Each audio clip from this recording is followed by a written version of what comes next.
Olá, pessoal, boa noite. Sejam todos bem-vindos ao Café com Doutora Vivian. Esse quadro incrível aqui do canal, que é uma live de perguntas e respostas sobre o câncer.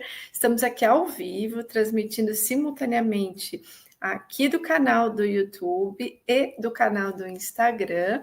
Eu vou começar com as perguntas que foram selecionadas por mim e pela minha equipe, para a gente começar essa live de perguntas e respostas, né? Agradeço a todos vocês que estão chegando no canal do Instagram, aqui no canal do YouTube. Então, vamos lá. A nossa primeira pergunta do café de hoje é da Eliane. Ela escreve assim: Olá, doutora, gratidão pelos seus vídeos. Gostaria de saber, geralmente, qual o tamanho dos tumores bem diferenciados? Uma pergunta muito boa da Eliane, né? Porque o que imagina? Será que o tumor bem diferenciado ele é pequeno? Será que a característica de ser bem diferenciado é pelo tamanho só? Será que um tumor, quando é grande, ele é pouco diferenciado? E a resposta é, Eliane, isso não tem nada a ver. Eu posso ter um tumor bem diferenciado, grande, né, que passou um longo tempo crescendo, né, é um tumor que a gente fala de grau 1, grau 2, os tumores bem diferenciados são os tumores grau 1, os moderadamente diferenciados são os tumores grau 2, essa informação é encontrada no anátomo patológico, na imunistoquímica, às vezes você vai encontrar essa informação no resultado da biópsia. E quando ele é ou bem diferenciado ou moderadamente diferenciado, essa característica não se dá pelo tamanho, mas sim pelo tempo que ele leva para crescer. Então, existem tumores bem diferenciados que são grandes, porque o paciente pode não ter feito um exame de rastreamento, ou passou despercebido, era um tumor assintomático e levou um tempo para crescer. E quando foi diagnosticado, estava grande. Ao passo que existe também o contrário, de tumores, né, pouco diferenciados, que a gente chama de grau 3, e que são pequenos, que foram diagnosticados bem no início. Então, a resposta, assim, né, concluindo a resposta para a Eliane, né, se geralmente qual o tamanho de tumores bem diferenciados? Não existe um tamanho padrão, Eliane, porque o fato de ser bem diferenciado me indica quanto tempo ele levou para crescer. Então, o tamanho do tumor bem diferenciado vai depender de quanto tempo levou para que o diagnóstico ocorresse. E geralmente um tumor bem diferenciado demora mais tempo para crescer, o crescimento é mais lento do que um tumor pobremente diferenciado ou indiferenciado, tá? Então, a primeira pergunta é essa, achei uma pergunta super interessante, porque é uma pergunta conceitual, porque muita gente acha, quanto maior o tumor, menos diferenciado ele é, né? E não, pode ser um tumor grande, bem diferenciado, mas que levou um tempo para ser diagnosticado. E ao passo que eu posso ter um tumor pequenininho, que foi encontrado, por exemplo, num rastreamento, no exame de preventivo, por exemplo, e que ele é pequenininho, mas ele é de alto grau, né? Mas foi diagnosticado no início. Então, tamanho não tem nada a ver com a questão de ser diferenciado ou não. Boa noite, pessoal que está chegando aí, né? Tanto o pessoal do Instagram quanto o pessoal do YouTube. Quem quiser fazer pergunta, mas as perguntas não são agora, tá, gente? Daqui a pouquinho eu começo a responder as perguntas, depois que a gente finalizar as perguntas que eu tenho aqui. Aí eu vou pedir para virem para o YouTube, porque no YouTube eu consigo colocar a perguntinha na tela, fica melhor. E também quero convidar vocês que estão aqui, que gostam do canal, né, e que acham que esse canal ajuda pessoas, que é o grande objetivo, tornem-se membros do canal. A gente já está com 47 membros. Faltam 3 membros para a gente completar os 50, tá? Então, quem acredita no canal, quem já foi beneficiado, torne-se membro do canal. Vai ser um prazer ter vocês como membro aqui. E vocês vão ajudar bastante nesse canal. Então, agradeço desde já esse apoio. Vamos lá para a nossa segunda pergunta. É uma pergunta sobre sarcoma de partes moles. Samuel pergunta, doutora, bom dia. Existe algum estudo relacionado à imunoterapia para sarcoma de partes moles? Existe, Samuel. Existe um estudo para imunoterapia nos sarcomas, mas quando esse sarcoma tem uma característica especial, né, que ele tem uma característica da biologia molecular dele, que é um exame específico que a gente pede, que chama o TMB alto positivo. Então, o sarcoma, para ele ser sensível à imunoterapia, e aqui eu estou falando de sarcoma metastático, tá, gente? Por hora, pelos estudos que nós temos em 2023, mas para o sarcoma, que é um tumor de tecidos musculares, ser sensível à imunoterapia, para a imunoterapia agir no sarcoma, ele precisa ter uma característica especial, que é um exame que chama TMB, que é um exame molecular feito no material da biópsia do sarcoma, precisa ter um TMB alto. Se tiver o TMB alto, aí sim eu posso hoje, pelos protocolos de 2023, indicar a imunoterapia nesses casos. Para sarcoma metastático, os protocolos de 2023, eu sempre digo quando estou fazendo nessa live, né, 12 de setembro de 23, porque os protocolos mudam. Então, eu tenho terapia-alvo, que pode ser utilizada para sarcoma metastático. E como é que vai ser feito esse diagnóstico de quem pode usar terapia-alvo, quem que pode usar imunoterapia? Através do exame molecular. Um dos mais famosos e conhecidos, eu vou citar o nome aqui só para vocês colocarem na prática isso que eu estou falando, senão fica difícil, é o Foundation One CDX. É um exame molecular que dá para ver tanto se o sarcoma, a pessoa, se faz sentido, né? Se a imunoterapia pode ajudar, assim como se a terapia-alvo. Então, esse exame chamado Foundation é um exame que dá para saber as duas coisas.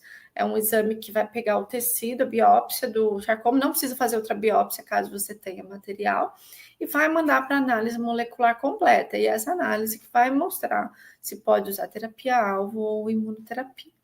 Essa foi a nossa segunda pergunta sobre o sarcoma de partes moles.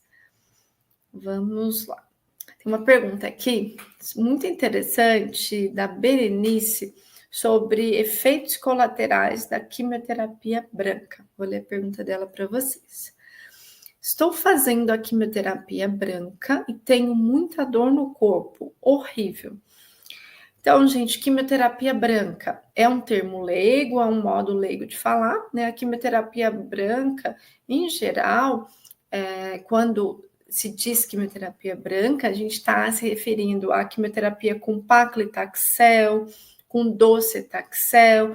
E aqui eu vou aproveitar e dizer que sempre que eu cito nomes tanto de medicamentos quanto de exames aqui no canal, o objetivo é simplesmente informativo. Esse canal não é patrocinado, né? Esse canal não tem patrocínio de indústria farmacêutica, eu não estou prescrevendo para ninguém. O objetivo é informativo, sempre que eu cito nomes de exames e nomes de medicamentos. Então, a quimioterapia branca, em geral, é quando o paciente faz o tratamento com paclitaxel ou com docetaxel. Isso é chamado de quimioterapia branca. E um dos efeitos colaterais mais comuns da quimioterapia branca é a dor no corpo. A dor osteomuscular, né, nos ossos e nos músculos, um cansaço, uma fadiga, dor nas panturrilhas. E como é que, então, evita ou diminui ou ameniza essa dor muscular ou óssea causada pela quimioterapia branca? O exercício físico é um dos pilares da melhora desse efeito colateral. Pode parecer contraditório dizer, nossa, doutora, mas eu já estou com dor.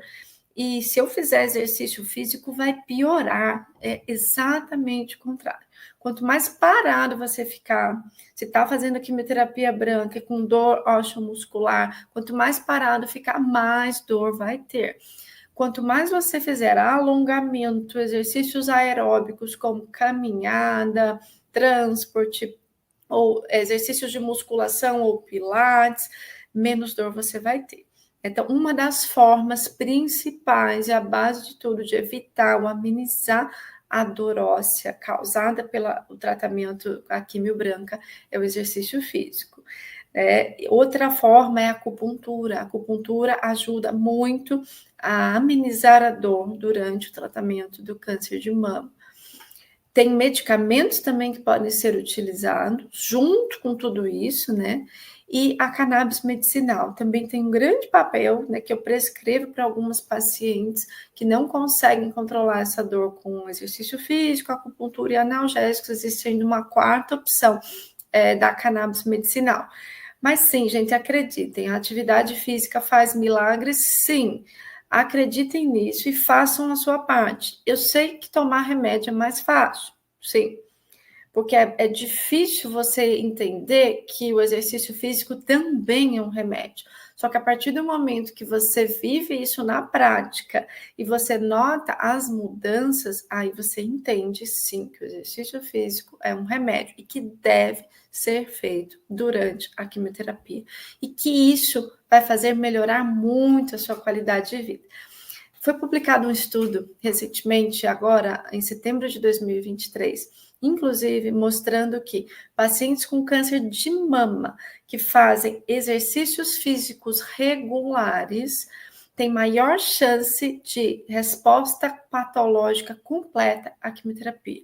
Traduzindo isso para vocês, pacientes com câncer de mama que fazem atividades físicas regulares têm maior chance de ficarem curados do câncer de mama, porque a quimioterapia pode funcionar melhor em pacientes que fazem atividade física. Então, essa é a grande dica, e digo assim, né, a atividade física é inegociável.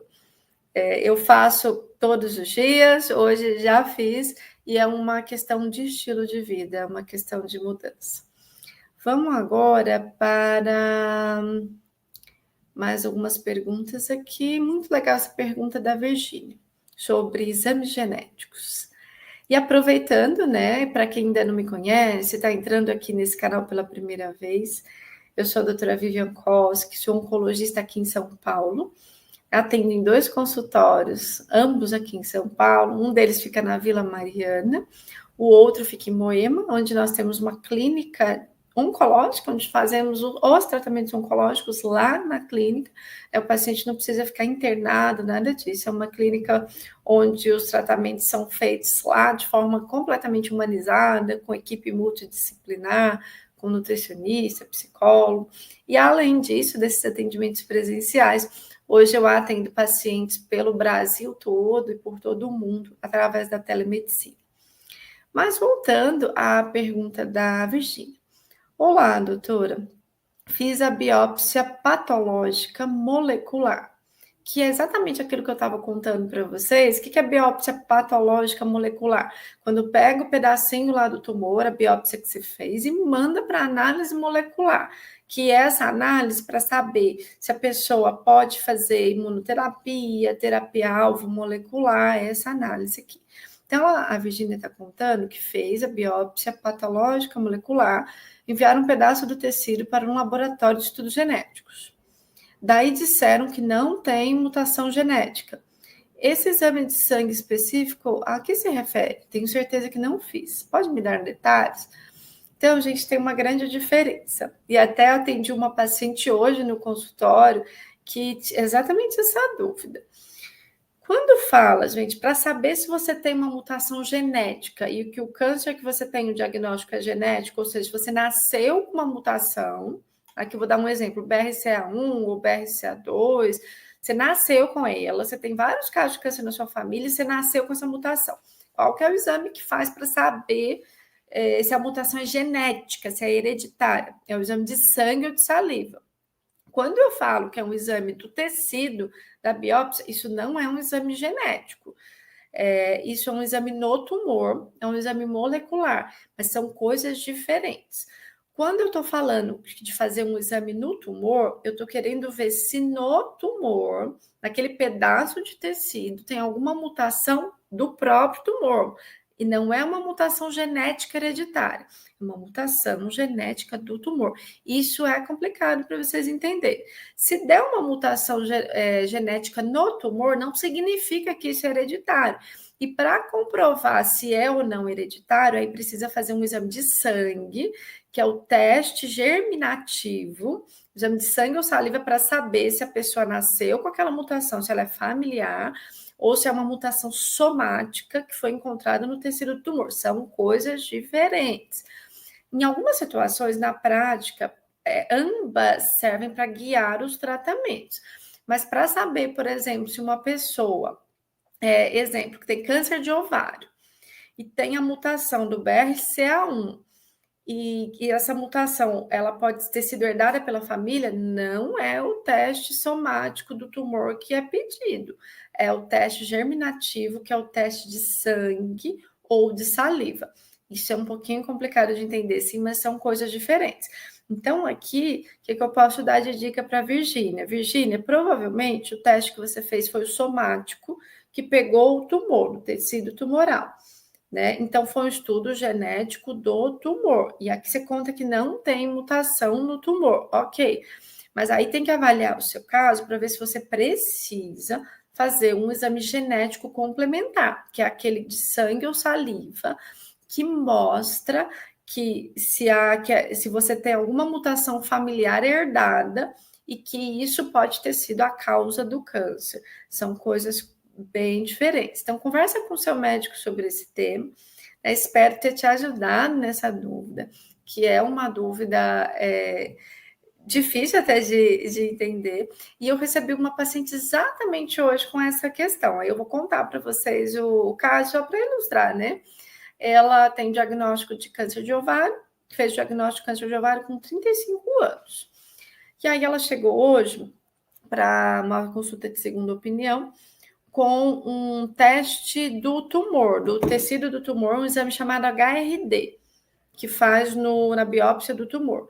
O HRD dela era positivo e ela tinha mutação do BRCA1 no tumor, no tecido. Mas não havia sido feito ainda o teste da mutação genética. Então, eu expliquei para ela, eu falei, é provável que você tenha a mutação do BRCA1 no seu DNA, no sangue, mas esse exame aqui não mostra, ele mostra no tumor, para saber se é hereditário e para saber se os seus filhos vão ter que fazer o teste, para saber se eles também têm a mutação, não é esse exame do tumor que serve, é o exame de sangue ou de saliva, tá? Então, só para ficar bem clara essa diferenciação. E isso é completamente diferente também de biópsia líquida, né? O teste genético germinativo para saber se tem mutação genética hereditária não tem nada a ver com biópsia líquida, que é outra coisa. Então, hoje em 2023, a gente tem muita tecnologia, a gente tem muito exame para a gente personalizar a oncologia. Então, a gente consegue, através desses exames, indicar um tratamento personalizado, né, direcionado para o tipo de tumor que a pessoa tem, que é isso aqui que a Virgínia conta para a gente, ou direcionado para a mutação genética hereditária que a pessoa tem. Existem as duas formas, tá? Vamos lá. Vamos ver se eu tenho mais perguntas. Vou beber uma aguinha, né? Que eu já estou ficando rouca aqui de tanto falar. E lembrando, né? Quem estiver no Instagram e depois quiser fazer perguntas, eu vou começar a responder as perguntas na hora que a gente finalizar aqui. Venham, por favor, para o YouTube. E lembrando de convidar vocês a se tornarem membros do canal do YouTube, né? Já são 47 membros, faltam só 3 para a gente completar 50. Então, quem acredita no canal, quem gosta do canal, quem já foi beneficiado, quem acha que o canal pode ajudar as pessoas, né? Torne-se membros. É muito fácil, é só clicar no botãozinho, você vai se tornar membro do canal.